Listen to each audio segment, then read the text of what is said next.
Thank you, Carol. Thank you. I'm glad to be here with you to talk about children.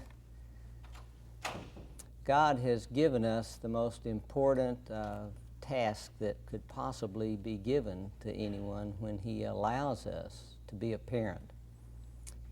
And along the way of being a parent, we experience sometimes great joy and great difficulty.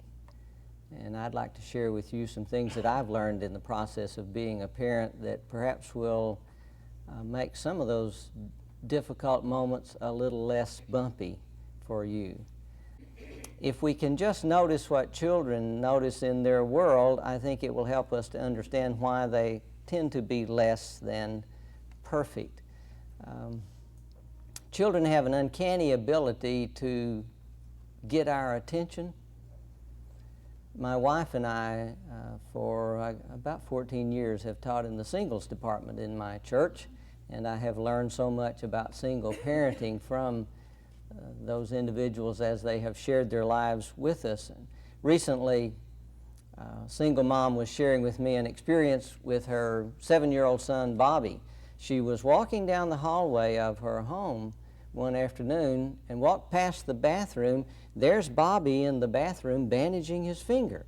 Blood's running down his hand. She rushed into the bathroom and said, "Bobby, honey, what happened?" He said, "I smashed my finger with the hammer." She said, "I didn't hear you crying." He said, "I didn't know you were home."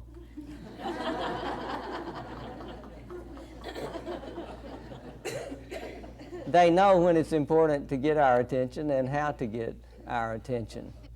I have several rules of thumb that I want to share with you. And the first one is, the most important thing may not be what you do, but what you do after what you have done. Ponder that. I am not a perfect parent.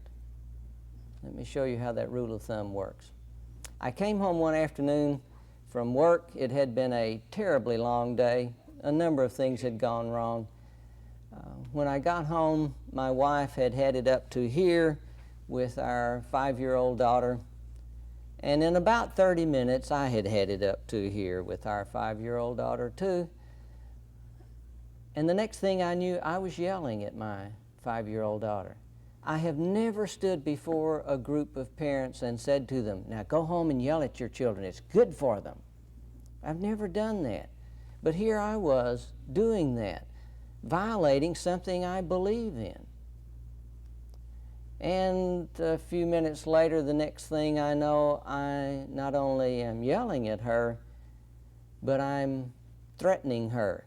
"If you don't stop that, I will." I've never suggested that parents do that sort of thing, and here I was doing it. But I don't believe that that was the most important thing that happened in my interaction in our relationship that day. I think the most important thing that happened in my relationship with my daughter that day was what I did a couple of hours later when I'm sitting on the side of her bed tucking her in for the night.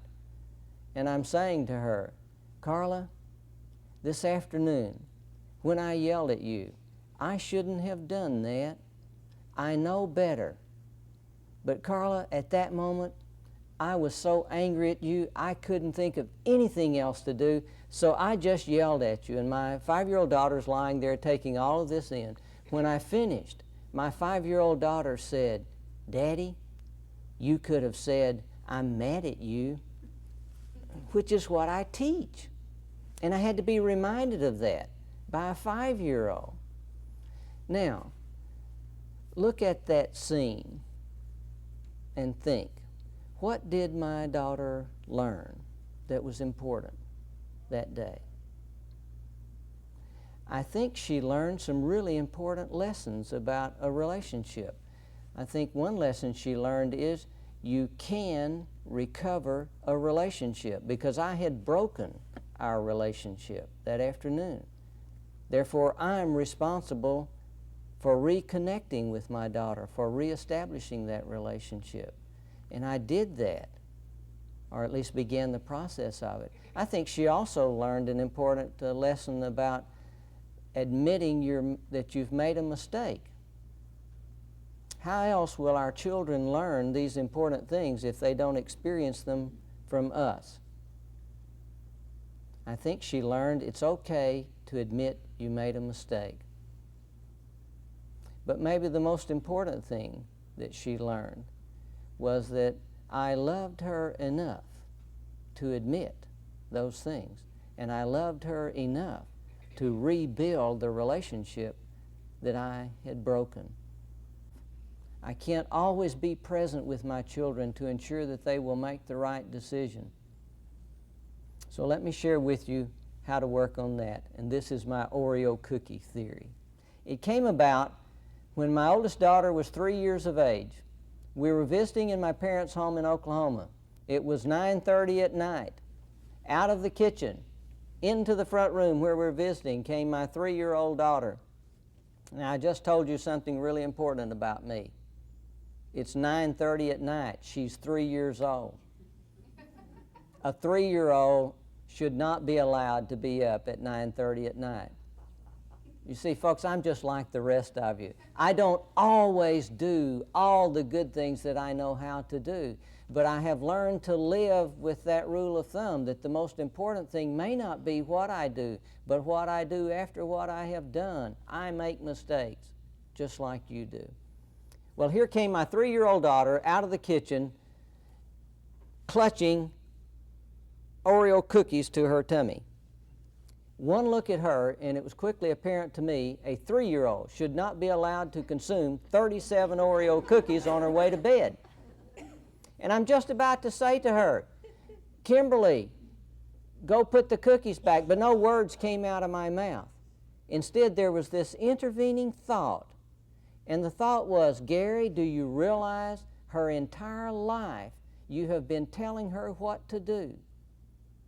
When will she ever learn what it feels like to make a choice?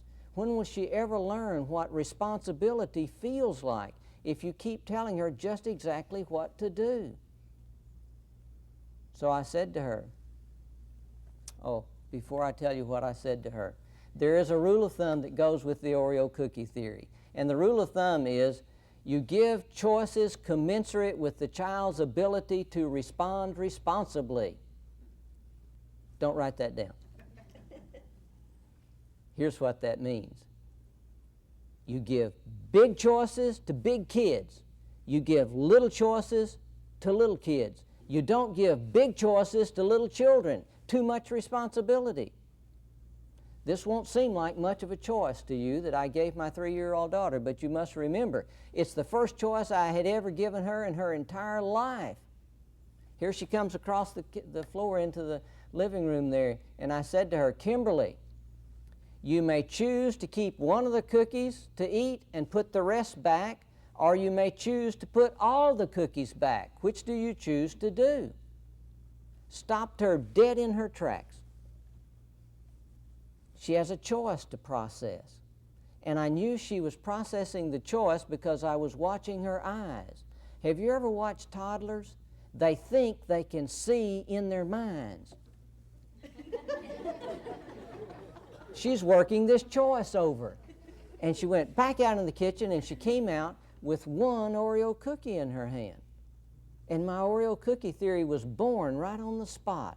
And I've been perfecting it ever since.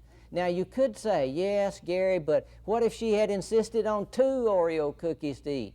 Folks, the beauty of choice giving is you fall back on the choice. I'm sorry, I know you'd like to have 2 cookies to eat, but that's not a part of the choice. The choices are, you may choose to keep 1 cookie to eat and put the rest back, or you may choose to put all the cookies back. Which do you choose? Folks, it doesn't work if there's not the word choose in there. Let me show you how this works in life. When that same daughter was now 9 years of age, she has a sister now, 6 years old. We're driving along in my automobile. There's this huge major battle going on in the back seat of my car. I think my daughters had agreed among themselves. Never fight until you're riding in the back seat of the car when Dad is driving. Save all battles for that. My daughters are yelling, screaming, pulling hair in the back seat of my car. It's awful. I'm getting very angry. I'm gripping the steering wheel. It's not safe for me to drive like that. My first thought was, I'm going to pull over to the side of this road. I'm going to get out. I'm going to find the biggest fence post I can find. I'm going to drag it over here. I'm going to beat both of them half to death. They will never fight in the back seat of my car again. And then I had this intervening thought. I'm so glad God gives me intervening thoughts, aren't you? And the thought was, yes, Gary, you could do that, but what will they have learned? And I quickly realized they will have learned, go as far as you want to go, be as out of control as you want to be. Dad will finally stop you when it gets to be too much. You don't have to control yourself. He will control you. And I thought, I don't want that for my daughters. So I pulled over to the side of the road. I turned the key off. That's a good sign we're going to be here a while. Folks, if it's important, we should take time for it. I turned and I said to my daughters, girls, we are about to institute a new and significant policy within the confines of this automobile. I got their attention. Just an aside, folks. Use big words to get your children's attention. Make them up. You don't have to know how to spell them. We were in the pizza place. We used to go to the pizza place a lot. I'll come back to my Oreo cookie theory. We used to go to the pizza place a lot when my children were younger because quite by accident we discovered some of our most important family discussions took place in the pizza place. At home, we would finish eating and everybody scatters like quail. Got something to do, homework to do, or go across the street and play. But have you noticed when you go out to eat, nobody leaves until everybody leaves? You're there together. And these wonderful family discussions would emerge in the pizza place. I've also observed that in the pizza place there, at least the ones we frequented, there were these electronic mechanisms, games. It's kind of like the Las Vegas syndrome. You know, if you've got money in your pocket, you're supposed to put it in these machines. They're everywhere. And my son is into those electronic games. He was about 6 years old at the time. We're eating and he's standing there wanting quarters to put in this electronic game. And I turned to him and I said, Craig, son, when we come to the pizza establishment, we come to partake of the food they provide, not to engage in the manipulation of mechanical mechanisms. I got his attention. He just sort of wandered off with this glaze on his face. That was one reaction. The other reaction was two guys in a booth next to me just cracked up. I know they thought that I was a nut, but that's okay. I got my son's attention. I have used that expression in the car in other places enough times that my children can quote it verbatim. Girls, we are about to institute a new and significant policy in this automobile. And the policy is, when you choose to fight in the back seat of this car, you choose to give up TV for the day. My daughters were really into TV. It was important to them. Not that they watch 5 or 6 hours a day like many children do, but they did get to watch an hour a day. So that's why I'm using that. When you choose to fight in the back seat of this car, you choose to give up TV for that day. When you choose not to fight in the back seat of this car, you choose to get to watch TV that day. How many times did I use the word choose? 4 times. It's clear where the responsibility is being placed. When you choose. I went through that 3 times because I wanted to make sure they understood what the choices were. I started the car. I drove 5 blocks. The fight started again. Folks, I was almost proud of myself. With great calmness, I turned and said, girls, I see you've chosen to give up TV for the rest of the day. You would have thought I had dumped ice water on them. It just shut everything down. They were suddenly calm and quiet. Not only that, they were calm and quiet all the way home. And we were a long way from home. And when we drove into the garage, my girls said, what? Can we watch TV? Because we've been good all the way home. It's universal, folks. All children say those kinds of things. They don't have to be taught that. That they just know innately. Do we get to watch TV now? Because we've been good all the way home. To which I said, I know you'd like to watch your favorite TV program, but girls, the very moment you chose to fight in the back seat of this car, at that very moment, you chose to give up TV for today. Cry loudly. You would have thought the world was coming to an end. Would you believe, they did not watch TV, folks. Would you believe my daughters chose to give up TV 9 days in a row? Do you realize how I'm able to stand before you and say that? I don't have to say, would you believe I had to take TV away from my kids 9 days in a row? I didn't. I would have chosen for them to get to watch TV. They chose to give up TV 9 days in a row. And then a marvelous thing began to happen in the back seat of my automobile. A fight would start, one would start punching the other, or say something, or look at them, or breathe on them. And the other would say, stop that, you're going to cause us to have to choose to give up TV today. They started correcting their own behavior. Isn't that what we want? It's called self-control and self-responsibility. That I won't always be there to control them. When my son was 4 years of age,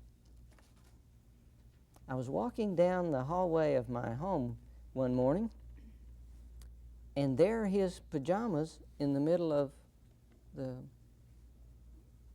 bathroom floor. And I suddenly realized I've been seeing these things all over the house. He used to put them up. I think maybe he's read some book somewhere that says, leave your pajamas out everywhere. They're just out everywhere. I go in the next room, he's watching Mr. Rogers. I turned the TV off and I said to him, Craig, we are about to institute a new and significant policy within the confines of this household. I got his attention. Folks, I have used that so much that when I say that, for my children, the world stops because they know something's about to be said that will affect my very life. And Craig, the policy is, when you choose to put your pajamas in the dresser drawer where they belong, you choose to get to watch Mr. Rogers that morning. Now notice that I've shifted from all day with my 9-year-old and my 6-year-old to that morning for my 4-year-old. That's all a 4-year-old can last, half a day. Whole day, that's eternity. So you'd never put anything off limits for a whole day for a 3-year-old or a 4-year-old. When you choose to put your pajamas in the dresser drawer where they belong, you choose to get to watch Mr. Rogers that morning. When you choose not to put your pajamas in the dresser drawer where they belong, you choose not to get to watch Mr. Rogers that morning. The next morning, I'm walking down that same hallway. I go past his bedroom door. There are his pajamas right in the middle of his floor. I go in the next room. There he is watching Mr. Rogers. As I walked into the room, I didn't even get a chance to say anything. He suddenly realized why I'm there. He jumped up, ran past me, headed for his bedroom. And I'm going along behind him saying, Craig, son, I think I know what you have in mind. He's grabbing his pajamas and shoving them in the dresser drawer. You think that now that you put your pajamas away, then you choose to get to watch Mr. Rogers. But Craig, the very moment you left those pajamas in the middle of your floor, at that very moment, you chose not to watch Mr. Rogers. Cry loudly. You would have thought the world was shattering. But he did not watch Mr. Rogers because he had chosen not to. The very next morning, I am walking down that same hallway. There are his pajamas right there in the middle of the hall. Our hall goes like this. I'm going this way, and Craig's coming this way, and we meet looking at his pajamas. Before I could say anything, he looked up at me and said, "I know, Dad, I choose not to watch Mr. Rogers this morning, but tomorrow I'm going to remember." And he did. He did. With choice giving, folks, goes self-responsibility. It does not work the same to say, if you don't put your pajamas away, you can't watch Mr. Rogers. That's a threat. And you don't learn anything about self-control and self-responsibility. When that same son was now 7 years old and in second grade, he came home one afternoon. It had been a terrible, horrible, no good day for him. Mom called us to dinner. He's slow coming to the dinner table. Too slow. He finally slouched into his chair, looked out over the table, and announced, "This looks gross." Your children know that word? "This looks gross." And then he made some equally disparaging other remark before I could react, and I said, "Craig, if you choose to sit at the table, you choose to eat. If you choose to eat, you choose to get to have dessert." Mom had baked a chocolate pie that afternoon. It is the whole family's most favorite dessert in the entire world. We all love chocolate pie. I didn't even get to go on with my choices. When I said, "If you choose to eat, you choose to get to have dessert," he promptly announced, "I don't want any of that crummy pie." He loves it, but he's going to be obstinate. So I said, "So you choose to not to eat and you choose not to have dessert." "Right," he said. So I excused him from the table. We finish eating. Mom goes to the refrigerator to retrieve the chocolate pie. Craig is in the next room. He has great ears. He can even hear a refrigerator door open. And he suddenly realized what's about to happen. It's dessert time. Here he came, streaking into the kitchen, dumped into his chair, didn't even wait for his fork, grabbed a whole handful of food, and he's shoving it in his mouth. And I'm saying to him, Craig, son, I think I know what you have in mind. You think that now that you eat a whole bunch of food, then you choose to get to have dessert. But Craig, the very moment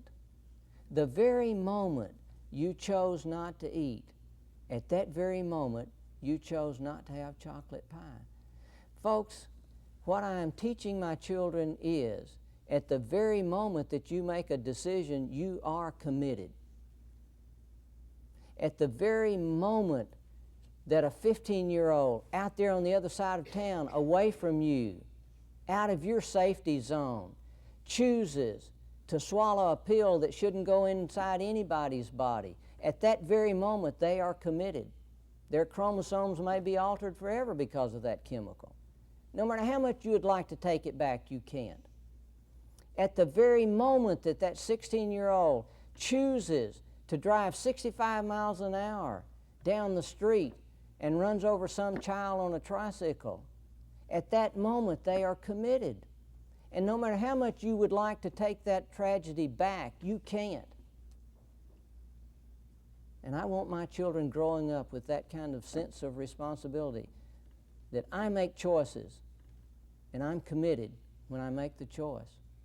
I'll have to live with it. At the very moment, Craig, that you chose not to eat, at that very moment, you chose not to have chocolate pie. That was one interaction. The other interaction is my wife is standing behind my son, holding the chocolate pie, saying to me, "Can he just have a little piece?"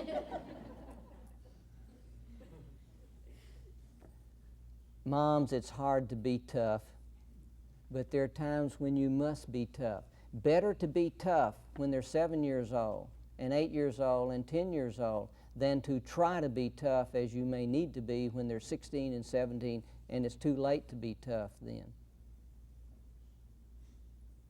So I took my wife into the next room and I said, "Monisa, 5 years from now, which will have had the greatest impact on our child's life? The fact that he was allowed to consume a little sliver of chocolate pie tonight, or the fact that he was allowed to live with the consequences of his own choice? Folks, when we walk down the road 5 years and look back, it will be crystal clear how we need to react now. How we need to react now. How will our children ever learn how to make choices, to make life's most important choices? How will they ever learn that if we don't give them some practice in how to make those choices now, while we have time to help them to learn that? Now, let me stop here and see if there are some questions. Yes. Go ahead. You can break the ice. Well, my child is only 4 months old. Yes. What can I start doing now to, get to that point before he's a terrible 2-year-old? Let me share with you a personal experience. I had shared the choice giving with a relative, and then later we were visiting in their home,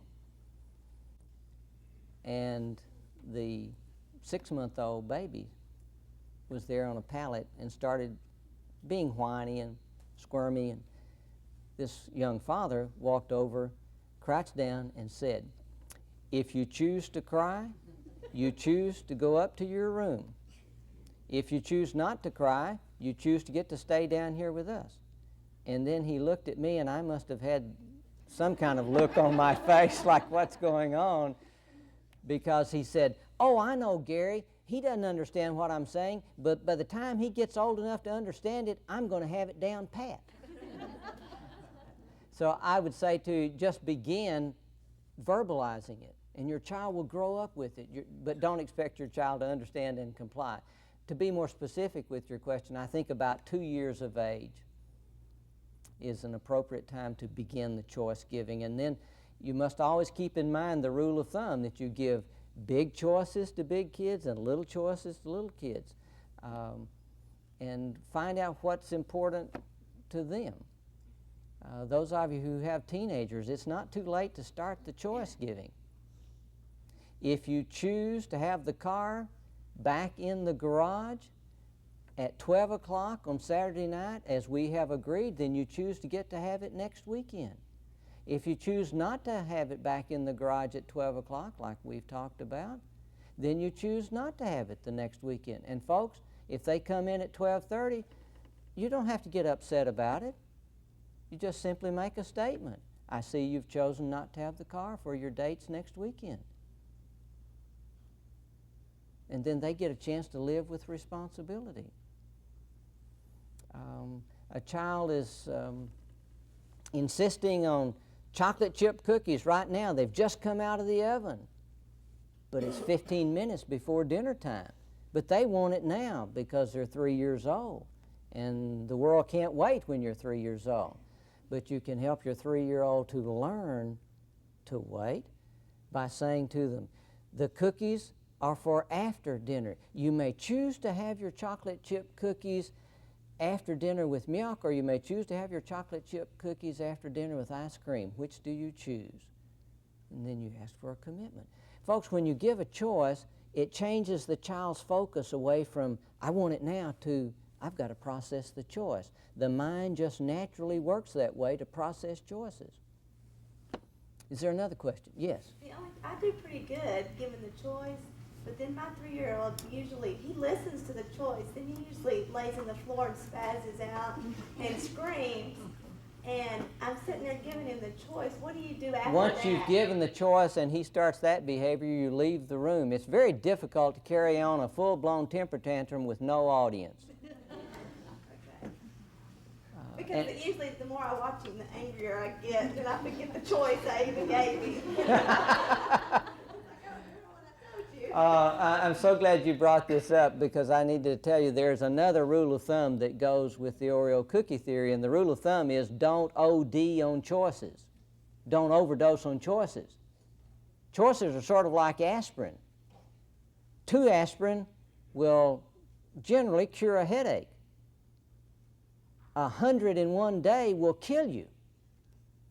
Don't go around giving 100 choices in one day. You work on one thing, one major thing at a time. We're working on this, so I've given a choice about that. I'm not going to give a choice about 10 other things today. Yes? Why do you have a 3-year-old child get to bed early using the choice system? I have a real knowledge. Bedtime is a very difficult time for many parents. And I think one of the things we need to establish right off is you cannot make a child go to sleep. Right? Now you can insist and ensure that they stay in the bed. But you cannot insist that they go to sleep, because you can't make them go to sleep. You can ensure that they stay in bed, though, and it can be with the choice giving. If they're too young for the choice giving, it means you take them back to the bed as often as you have to, and just know this has to be done. In the same way that you got up when they were 2 weeks old, you got up when they cried because it had to be done, even though you didn't want to get out of bed now for the 5th time tonight. But you did anyway. So you take them back for the 20th time and put them back in bed, and always with the same message of you are to stay in the bed. You can avoid some negative pitfalls in the process. One is, do not lay down with your child until they go to sleep.